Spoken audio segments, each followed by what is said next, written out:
The following program is a presentation of Jez Sports.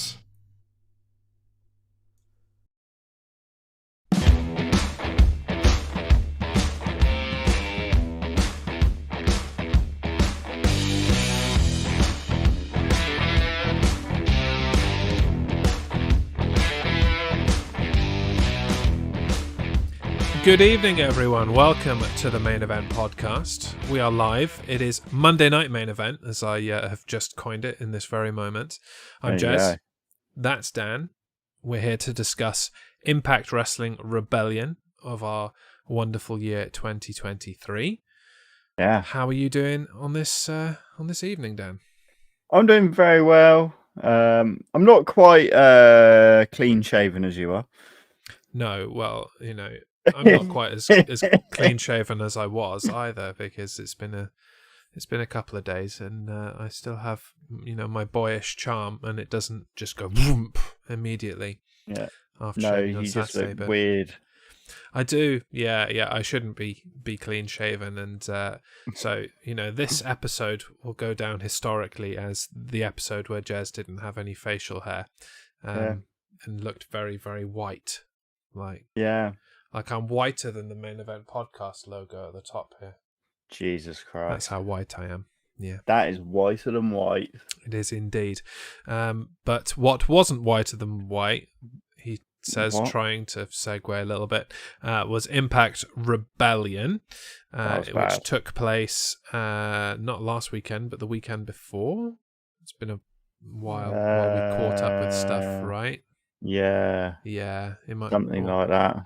Yeah, it wasn't last weekend, it was the weekend before, yes. Yes. My brain has just confirmed it. So we already mostly know the results, or knew the results going into it, because thanks internet, but nonetheless, I enjoyed watching it. Let's break it down. We will note that coming into this, prediction-wise, it's a new quarter, and after last week's events, I'm on 5, you're on 6. Yeah. And let's see how we progress as we predict Rebellion. Right, so first off, it was the countdown show, the countdown to Rebellion.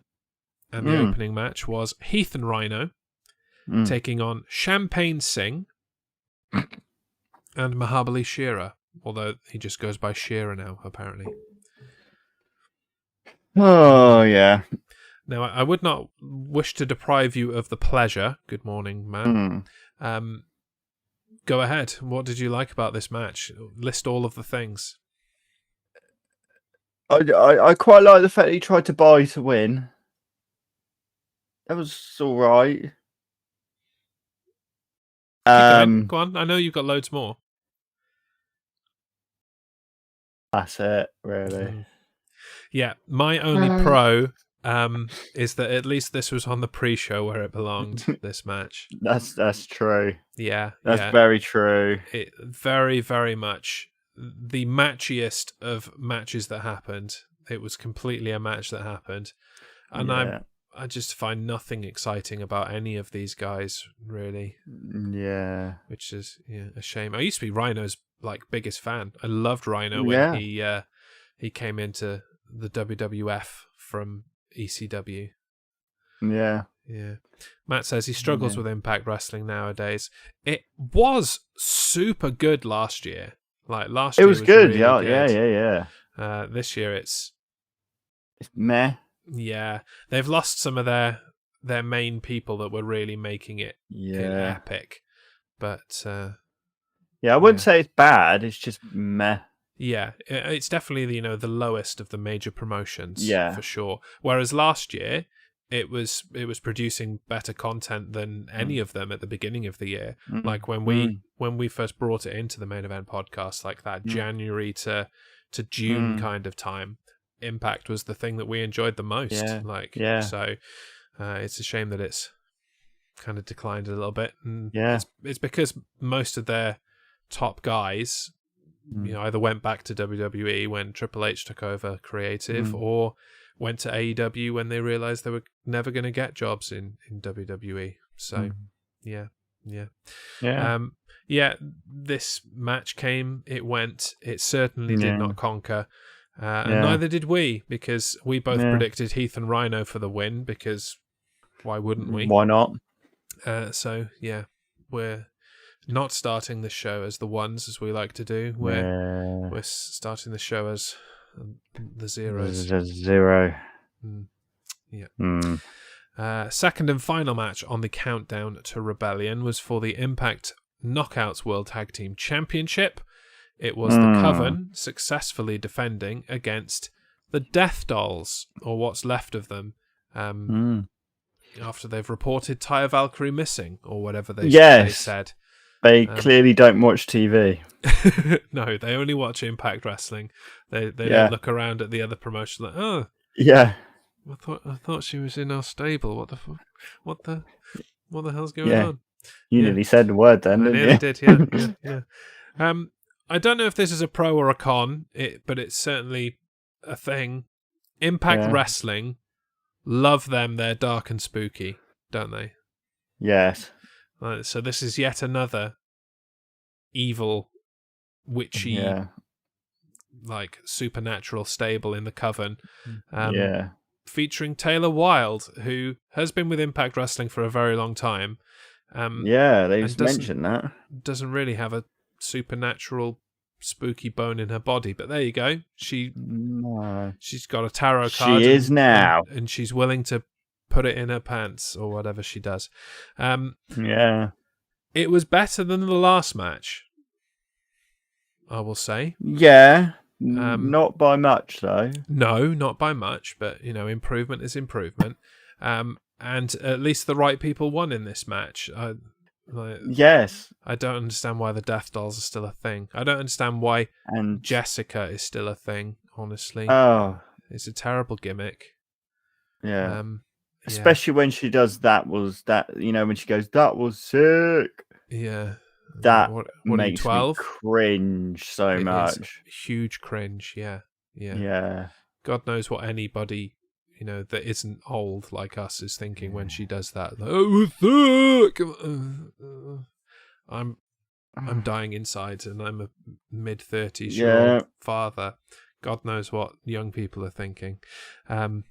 So let's move on very quickly. We both correctly predicted the Coven, so there's at least that, and that once again makes us the ones. We love it. WWE did a Rebellion, right? Yes, a UK pay-per-view in the 2000s. That's right. Yeah. It's one of my favourite pay-per-views of the year, Rebellion. The last one was in 2002, and it's like one of the most famous of the WWE posters of all time, because it's Brock Lesnar going like that with a giant fist behind him going like that, and it just it kind of looked like Brock Lesnar had the fist somewhere else, and that's why I was like, bit of a weird poster. Moving on, yeah. But Impact have been doing Rebellion for, I want to say, 5 to 7, 8 years. It's been a while, and WWE aren't suing them, so there you go. Good for them. Yeah. On to the main show then. The opening contest was an Ultimate X match. Gotta love an Ultimate X match. For the Impact World Tag Team Championships, the Motor City Machine Guns challenging the champions Bullet Club, or ABC, as this section of the Bullet Club like to call themselves. The Austin and Bay Connection Club. Collaboration. It said club on the screen, and then the commentators said, like, connection. I'm like, which is it, guys? Could we have some consistency? The C in ABC certainly doesn't stand for consistency where Impact Wrestling is concerned. But yes. Anyway, Ultimate X is amazing, says Matt. Too sweet. Too sweet indeed. I need to get me a Bullet Club t-shirt. I need one as well. I know which one I'm getting. I just need to actually get my wallet out. I'm going to get the Switchblade Jay White Bullet Club Gold shirt, I think. because nice. I like Jay White and I like the Bullet Club, and yeah. I'd rather get the red one, actually. The Switchblade red one. That one's quite nice. Yeah. Anyway, I'm not getting a Chris Bay or Ace Austin shirt, and that's basically the crux of this here. Poor guy's relegated to Impact Wrestling. It's your turn, and it'll be easier this time. Oh, it's my turn. What do you like about this match? Well, I liked how they just got into it straight away with fighting. Just get in with it. I liked the way. Which one of it was the Motor City Machine Guns? It was kissing the boots. That was Alex Shelley, yes. Distracting them. You have that as a pro, do you? Yeah, because I just found it funny. I have that as a con because I'm like, that is weird, and like, I don't really want to kink shame on this show, but feet are wrong, man. What are you doing? Like, well, you gotta admit it's a good distraction because the Bullet Club's all ego. Especially ABC. The feet are wrong. Carry on. I liked how they actually kept it mostly in the ring. Yes, a lot of it was in the ring. Most of the time in these matches, they are hanging from the cables quite a lot, fighting and all that palaver. And there was a little bit of it in this, but it was mostly in the ring, which was quite nice. Yeah. Yeah, no, you're right. What you expect from these guys, loads of quick moves, loads of that sort of stuff. Then everyone on the cable, everyone up there doing their thing, and great. And then I've got a bit of a con for the ending. Oh, really? We have gone opposite on some of these. Yeah. Go on. So it was just the way. Which one was it? Bay was getting the titles down, and he couldn't get the last title down, and struggling. And was it Shelley or it was Sabin that was up there with him? Sabin was up there, pretending to try to stop him. Just doesn't look right at all. I've got the finish as a pro because it did seem a bit messy. And it looked really desperate on Chris Bay's part, but I found that like a little bit of realism. Like it's always a little bit too perfect when you go up on an Ultimate X or in a ladder match. Just like, oh, I'm gonna slowly just make my way to the top, and then just chunk. Oh, it came down so easily, and now I'm gonna hold it up and I win. Like this was like, no, you get down. I can't. Come on, man.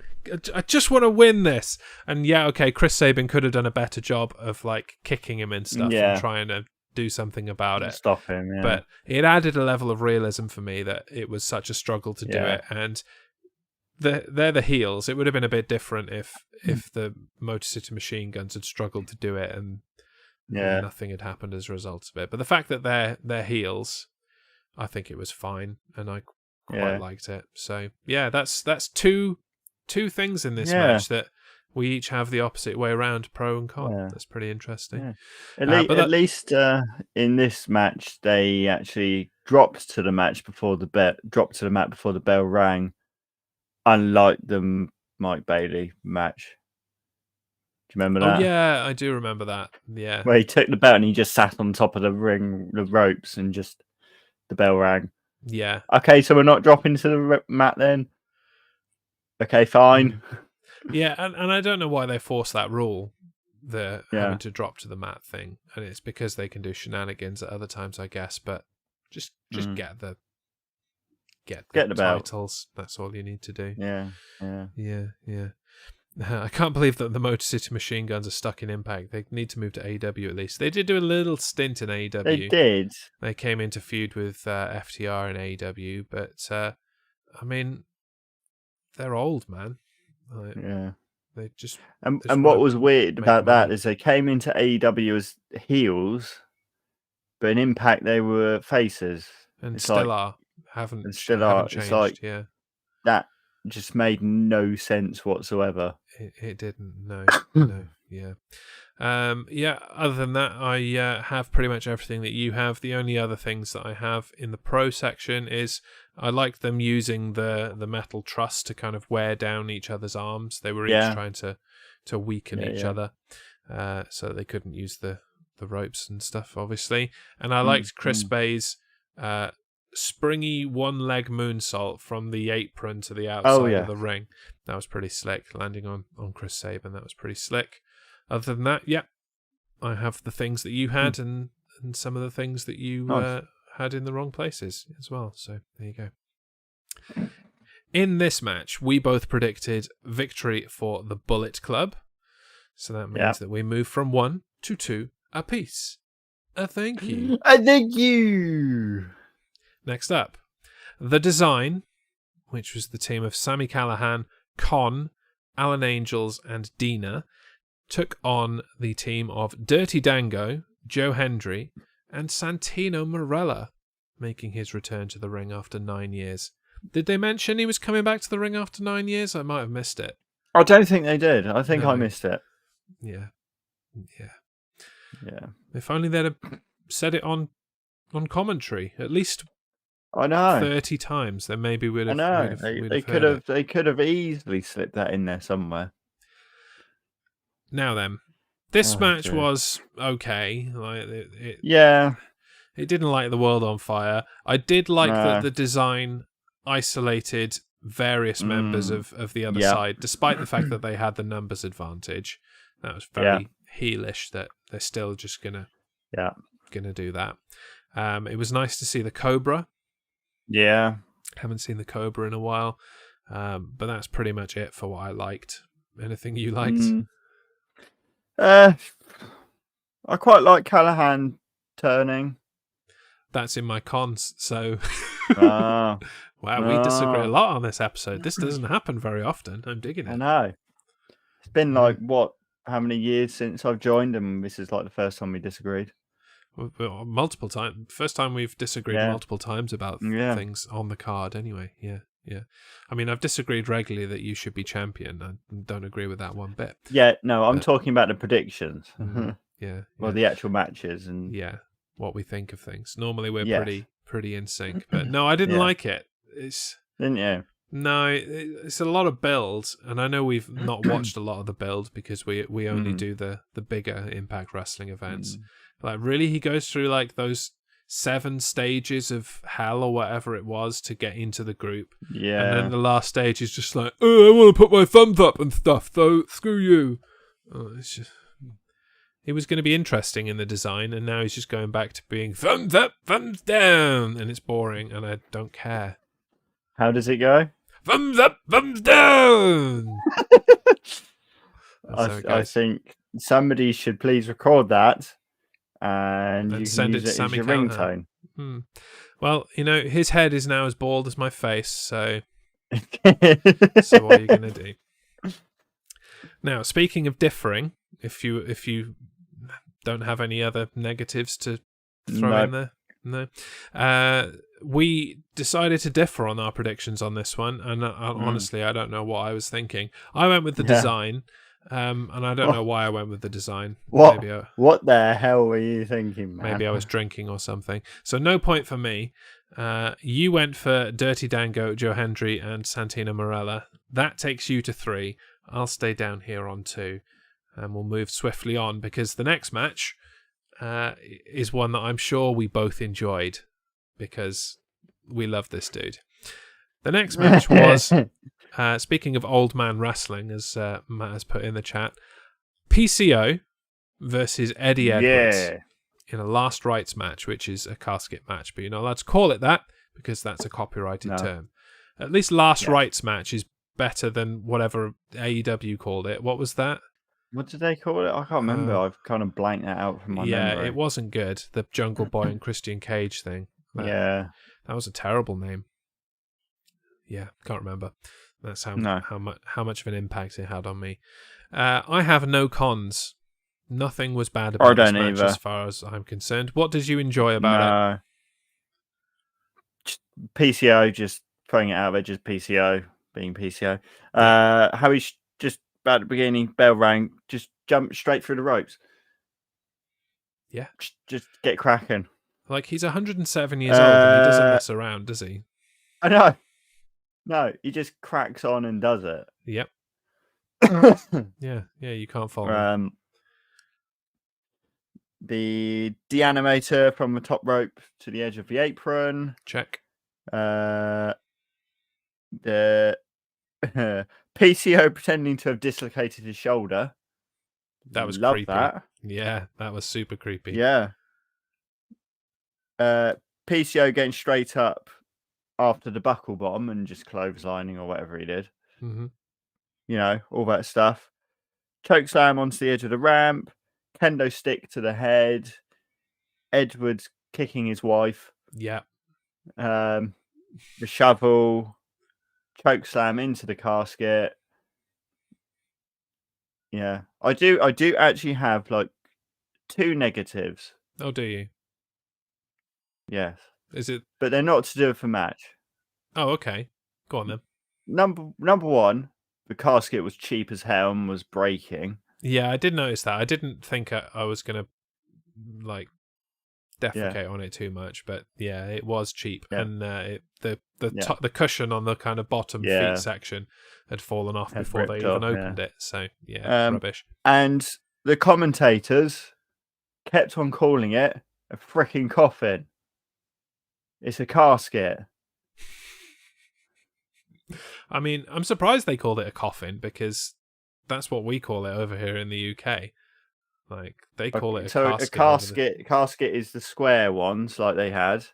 Oh, right. Coffin is the ones that do that sort of shape, the kind of we'll check traditional. You out with your burial knowledge. I don't know. Yeah. Who knows the difference between a casket and a coffin, man? What? I only know it from like some sort of WWE documentary when they're talking about all the Undertaker's caskets. Sure, man. Okay. Just roll with it, okay? Well, don't question me. Which version of a death box will roll? That's the question. What if you want it to roll? Like, say for example, you are looking to roll it off a boat into the sea. Would it be better to use a casket or a coffin? I'm going to come to you with these questions now. Okay, I'd say a casket. Why? Because it's more aerodynamic. Didn't think he was actually going to answer that. I have nothing else to say about this match. Oh, yes, I do. In addition to everything you said, that was all on my list, but PCO no-selling the chops in the corner. Oh, yeah. Like, he was literally just stood there. I've seen no-selling before, and it's like, grr, I'm hard, I'm not going to sell your chops. But PCO literally just stood there and stared into space while Eddie Edwards was just beating the meat off his chest. Yeah. It's incredible stuff. I love PCO. Yeah. And, you know, he's walking into a championship match at Under Siege, which obviously means that we have to watch Under Siege now because hashtag PCO for World Champ. That is the mantra of the Main Event podcast. I don't think it's going to happen. Let's throw that out there. But I will be there with bells on, cheering for PCO to be world champion in Impact Wrestling. I feel like we need a PCO t-shirt each. Yes. Yeah. Hashtag PCO for world champ. I'll get them made. It's fine. Get them made. I'll chuck them on our Redbubble and everyone can buy them. Be great. We need them. We need them. Yeah, be better than your Hogwarts shirt for a start. Yeah. Worst wrestling stable ever. Splintered into 4 for a start.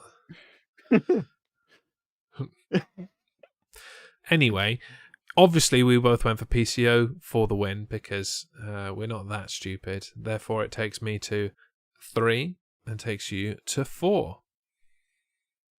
Very dramatic. Next. Too right. Triple threat match for the X Division Championship. A triple threat elimination match. So a little twist. I still don't think they're allowed to say triple threat either. I think that is a WWE copyrighted term, and they said it a lot, so I'm waiting for their cease and desist. Trey Miguel defending the X Division Championship against Jonathan Gresham and Mike Bailey. It's my turn, isn't it? Can I ask you a question? Go on. Why didn't Gresham win? I don't know.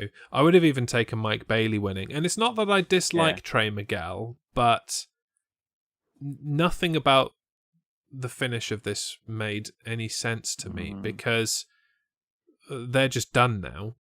They were in a little rivalry with each other, they being Gresham and Bailey, and this was supposed to be the culmination of it. It wasn't because they both lost. So yeah, they can go on fighting if they want, but it's just two losers fighting now. Doesn't have the same impact, pun intended. And if one of them had won the title, they could have continued fighting for the next few months over the title and probably hot potatoed it back and forth between them, and that would have been cool. But now their momentum is dead. Trey Miguel, okay, great, on to the next, I suppose. Right. But who's that going to be? Yeah. He's running out of baby faces to face in the X division because he's the biggest heel in the X division.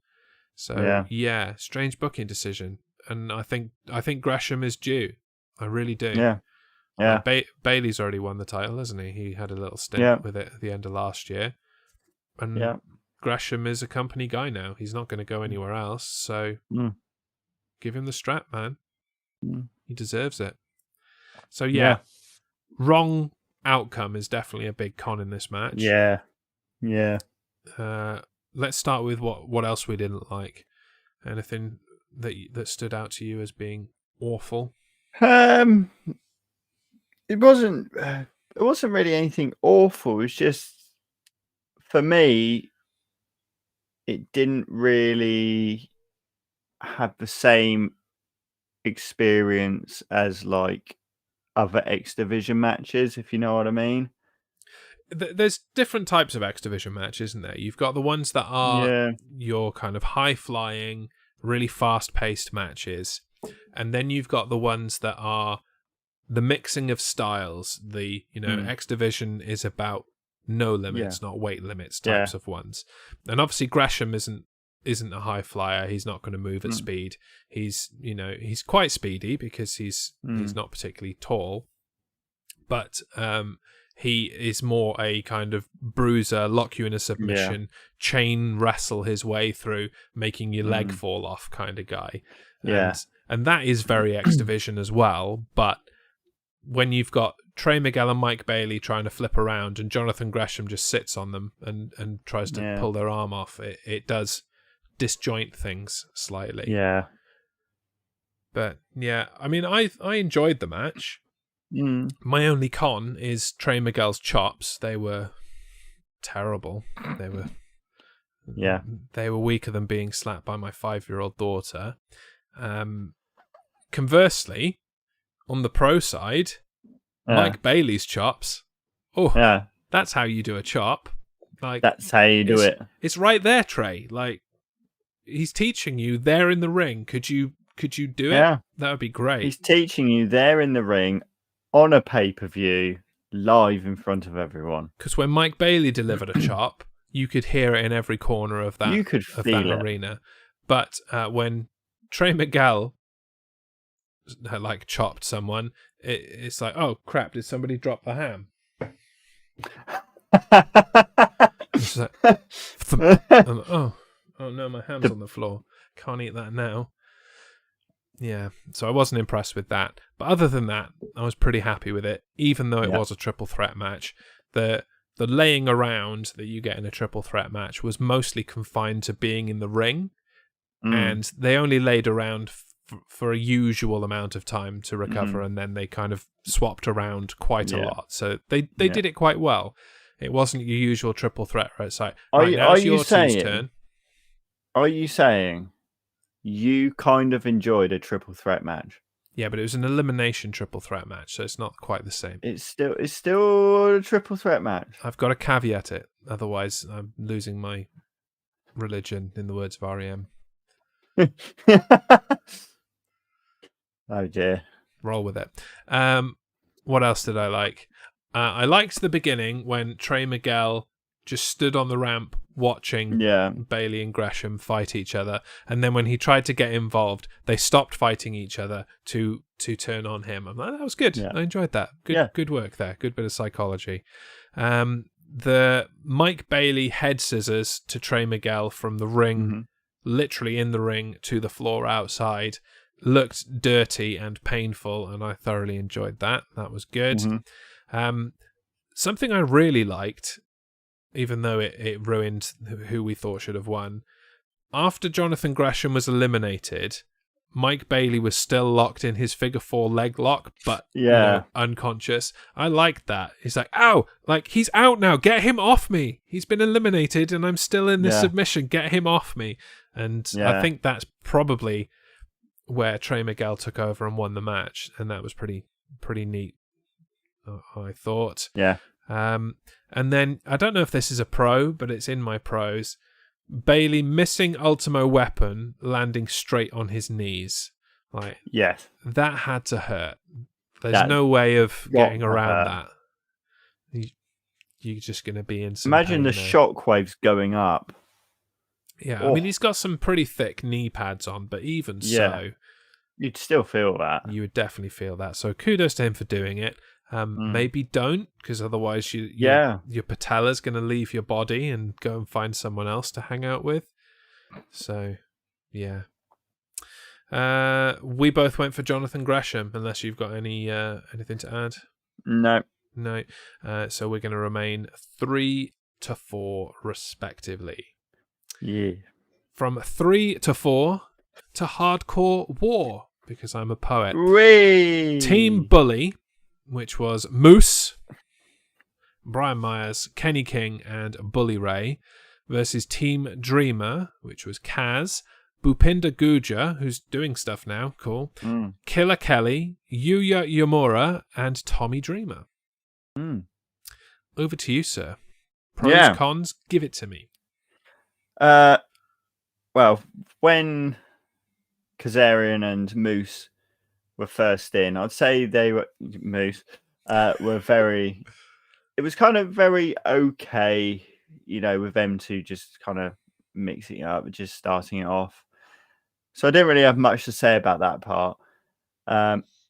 When Myers came out, I just love the fact that they just kind of just wiped him out immediately. He's gone now. That's it, done. Cheese grater. You love a cheese grater, don't you? Cheese grater. Love a cheese grater. I liked all the weird weapons in this. Well, there's some weird weapons. Yeah. Like the cheese grater, using a water bottle. Why not? I do like when they use a water bottle, because you take the top off first, so that when you hit them, it just goes. But it's very dramatic. So I dig that. Killer Kelly with the staple gun to herself, mostly. To herself, and this I've typed this in because this is what Santina Morella calls it. Moose getting stapled in the scrotissimus region. Yes, the scrotissimus region. Yes, I know it well. It's slightly different to what I've put in mine. It's in my pros, and it is Killer Kelly stapling Moose's balls is what I've written. I've just dispensed with the flowery language and gone straight to the point. Really, fair enough. Yeah, carry on. The women are mixing it up with the men. Liked that. Liked the intergender. Yeah, I mean, Impact Wrestling are famous for that. I know. So I do like to see it though. Keep going. Then when Bully came in and proceeded to do his old thing of being a weird, sick pervert, and the crowd chanting "effing pervert."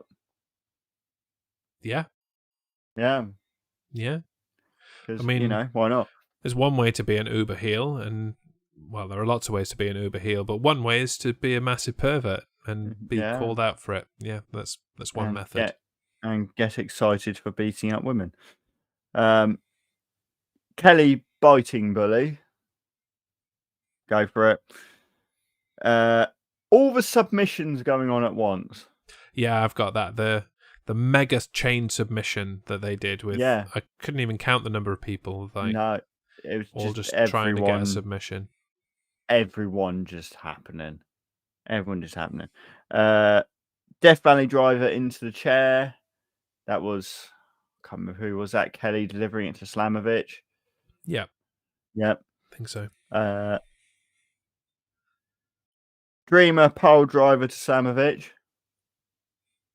Go for it. Cutter through the table. Yep. The refs beating down Bully Ray. And then the refs holding the ladder for Dreamer, but not for Bully. Which I feel like funny. was a less than subtle dig at AEW as well. For those out there listening, like, what? Confused. Hobbs. A few weeks ago, when Powerhouse Hobbs won the TNT title, the referees scrambled into the ring to hold the ladder for him because it was wobbling, and Hobbs is a big guy. He's going to move the ladder a bit with just being as big as he is. And AEW got universally dragged for it because the refs came in and held the ladder. And it does happen a lot, but normally a producer with any kind of announce will go to a different camera angle, like focusing on the top of the ladder with the person instead of at the bottom where the referees are holding it. But, having the wide angle shot. Yes, your best friend's hug shot camera. That's not the best one for when you have referees holding a ladder. So I do feel like Impact were having a little elbow nudge into the ribs of AEW. You know what I call that wide angle shot? What's that? The Okada shot. Which is basically a reverse. But no, it's the same as the Best Friends, isn't it? It's a massive pan out. Yeah, Okada just does that and it pans out. Yeah, but that's what they with the Best Friends when they hug, isn't it? You know, you've got to give the people what they want, and it does them big pan out, which I've never really understood, but it is fun. No, it is fun. Yeah. What did you enjoy? You've pretty much rammed through my list there. My first and last pro is the promo backstage with Tommy Dreamer and the emotion of this, real world situation where his mum is apparently in a bad way and isn't looking like she's going to make it. And so them getting the win and Dreamer winning for his mum, I think was really nice. And the fact that he was there, I don't think I would have been there. No. I don't think I could have done it. So fair play to Tommy Dreamer. He's a good dude. Coming in and entertaining us morons when there are much more important things going on in this world. Other than that, I think you covered it. Yeah, you've absolutely rattled through that list. Two cons actually. The first one, there was a moment where Killer Kelly was on her own in amongst the Team Bully members, and she just stood there for ages. Yeah. And then just seemingly waiting for Moose to grab her. That was weird. Fair enough. Didn't look good. And we kind of had a triple threat syndrome of people lying around outside the ring for insane amounts of time doing nothing after taking very nothing moves. So yeah. But that's the thing. Hardcore War is basically a War Games match, but without the cages. And I never like the beginnings of War Games.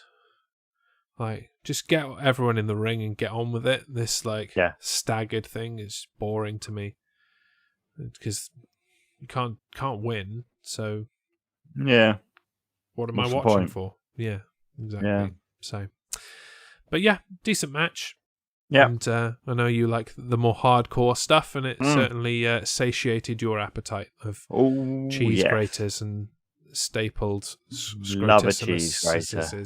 Scrotissimus regions. Yes, yeah. We both predicted that Team Dreamer would win this. Of course, it's the culmination, I think, of the Bully Ray Tommy Dreamer rivalry, at least for now, and therefore it takes me to 4. And takes you to 5. Still very close in this one. 5 time. The numbers are transposed in a way I do not enjoy, but there you go. The Main events are up next. First main event is for the Impact World Championship, the vacant Impact World Championship. Steve Macklin against Kushida. I've put none in my cons column, but I've just now thought of one as I've said the word Kushida. I hate how Tom Phillips, whatever his name is, keeps going Kushida like he's a pigeon or something. Kushida. It's Kushida. Kushida. Like Kushida. Like Kushida. Yeah. No. Stop being a pigeon. Kushida. Yeah. I guess if you're a ring announcer, then yes, you could say it like that. Then you're over pronouncing certain syllables. Kushida. Yeah. There you go. Yeah. Not when you're on commentary every single time you say the dude's name. It's grating. It's grating. Yeah. Kushida.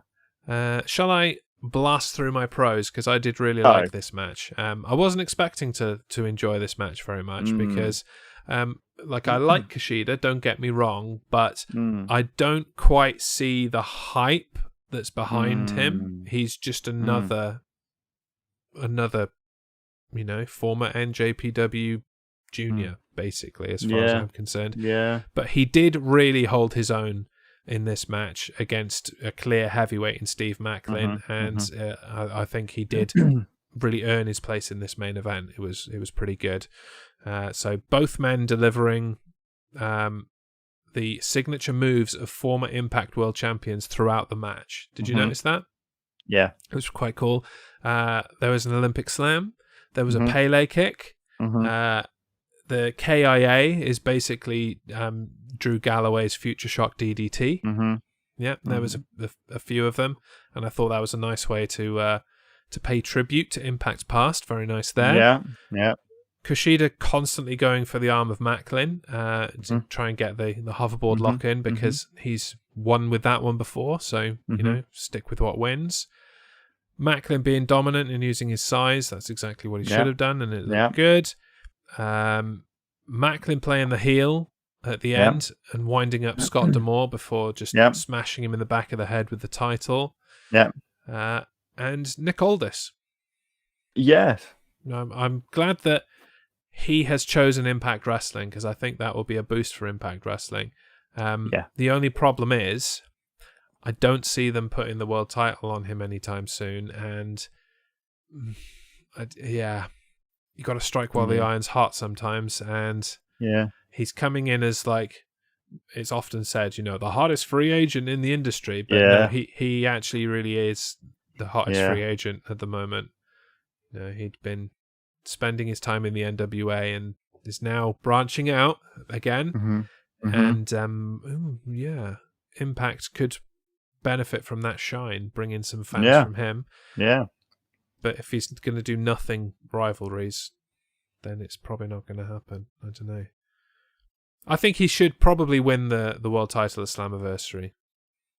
Yeah, I could go with that. I think that would be the best use of their booking. Yeah. But I don't know. I feel like they want to keep the belt on Macklin until Josh Alexander's healthy, and then lose it to him. I don't know. But yeah, that's my very quick bish bash bosh of the match. Anything to add? Well, you beautifully summed it up. Well, bish bash bosh. We both picked Steve Macklin. I knew I shouldn't have said it. We both picked Steve Macklin, which takes me to 5 and takes you to 6. Very nice too. Except for the you being ahead of me thing. Main event. The second of the main events. Another World Championship match for a vacant World Championship. This time the Impact Knockouts World Championship. Deonna Purrazzo taking on Jordynne Grace. Unbeknownst to me, and pinch of salt, but apparently this was Jordynne Grace's last match in Impact Wrestling, and she is moving on. I didn't know that, so let's get it out of the way. I went with Jordynne Grace for the win because that would have made the most logical booking sense, but I didn't have all the information, so Is this something you're waiting for, or Who did I go for, Jeremy? I would assume Jordan Grace as well, Dan. I don't know. Nope. Yeah, okay. He went for Deonna Purrazzo, and he gets a point. Thank you. He's on 7. I'm on 5. Right. Thank you. What did you think of the match? It's all right. I thought it was quite decent. You know, I think it was at least on par with the men's world title match. Yeah. Yeah. And I don't have any cons. No, I don't have any cons either, but I think the problem for me is these two were following quite a few good matches that I enjoyed. And then I don't think they were like of the same caliber, as it were. Yeah.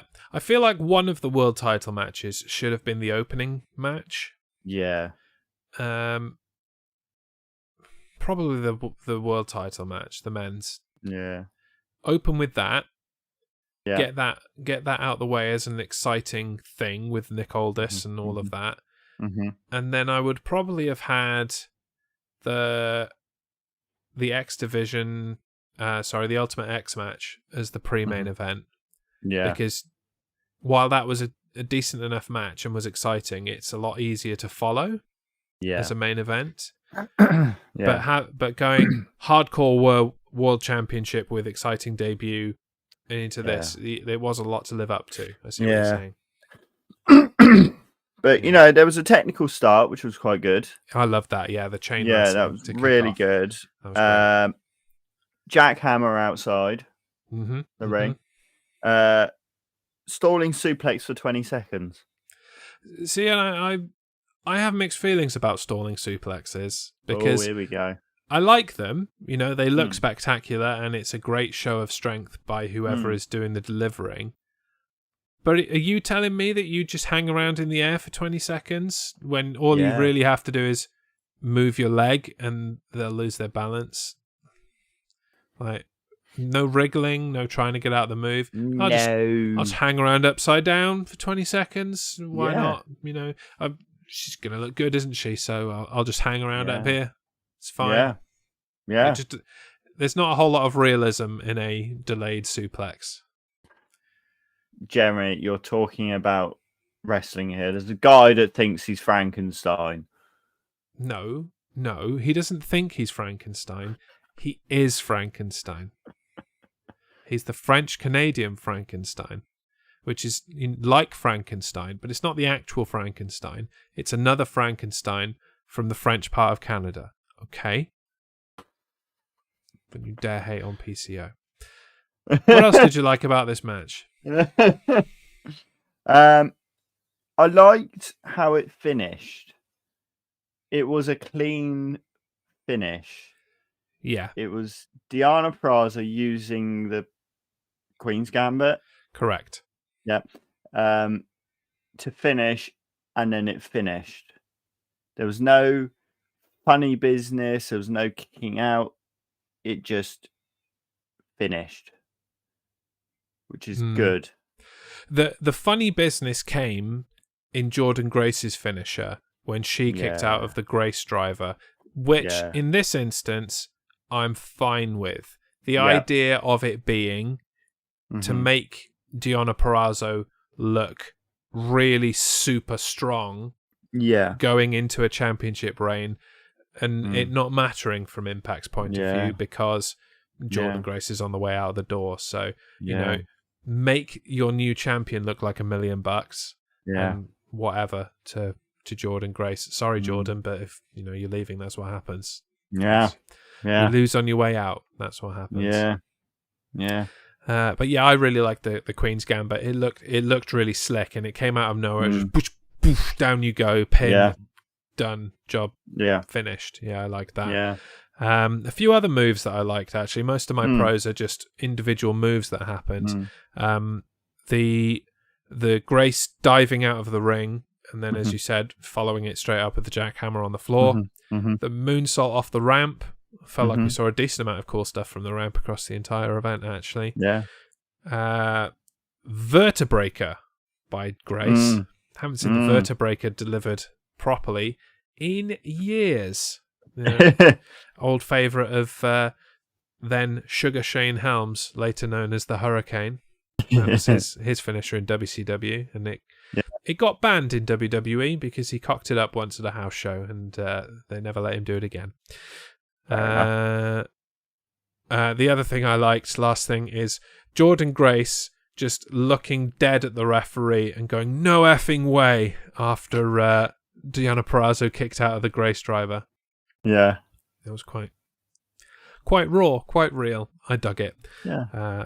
And who cares if you swear on pay-per-view, honestly? I don't. Yeah. No. I don't care one bit. But we're not on pay-per-view, so I won't swear. No. Yeah. Yeah, and I don't have any cons. It was a decent enough match. Yeah. So we've already described who won what in the predictions in this match. So I guess now we just need to add our score to the total before we give this show a rating. So I finish on 5. You finish on 7. It's not great for me. So score to date for old Jez is 10. Score to date for old Dan is 13. Could be unlucky. Let's hope so. One can dream. I can dreamer. Very good. Normally I've got something funny and cutting for the rating out of 5, but today I'm gonna use it as a little kind of tribute and a keep fighting, stay with us kind of inspirational thing. So today, Dan, I would like you to give me a score for Impact Rebellion 2023 out of 5 Tommy Dreamer's mums. Oh. I did relatively enjoy this pay-per-view. So I'm going to give it 3. This is where he gets into like hundredths of 3 and 10 hundredths of a 3.25. 3.25 7486 921. Okay. Yeah. No, I'm gonna be a little bit more generous. Am I? I don't know. Maybe 3.25 is fair. Oh. I think I'm going to give it 3.5. It was a decent event. There was a decent amount of history and emotion in it. There was some things that were just lacking and some things that could have been done better. But hey, welcome to Impact Wrestling in 2023. That's what we get, really. But it was certainly better than what they've offered throughout the rest of this year so far. So hopefully it is a return to getting stuff done. And you know what? No squeaky turnbuckle. It was slightly squeaky in the countdown. I was like, oh god, here we go again. But then they fixed it, or it just wasn't a thing for the rest of it. That was good. Yeah. The video production was actually decent for once. Yeah. And apart from random segments not having any sound, the sound was good throughout. So I'm like, wow, great. I'm glad that you've sorted this out finally. And a new set. New old set. Old set, but you know. It does seem, segueing out of this a little bit, that they are returning to doing more stuff in Canada again, which is what they did a few years ago after Anthem first took over.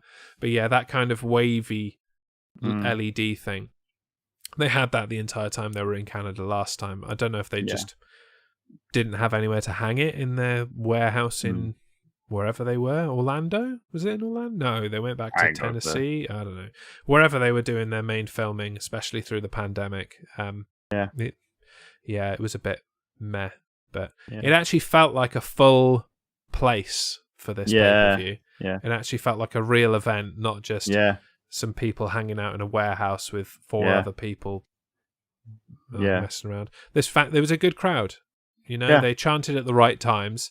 They didn't try and put themselves over by shouting random nonsense at stupid times, like a lot of Impact crowds do. So, I think 3.5 is fair as a result of everything I said. There you go. There you go. And there we go. That is the end of our show. Thank you very much to anyone that joined us in this impromptu Monday night affair. Unfortunately, my child requires my attention tomorrow when we were supposed to go live. So flipping rude. It is rude, really, but how dare she?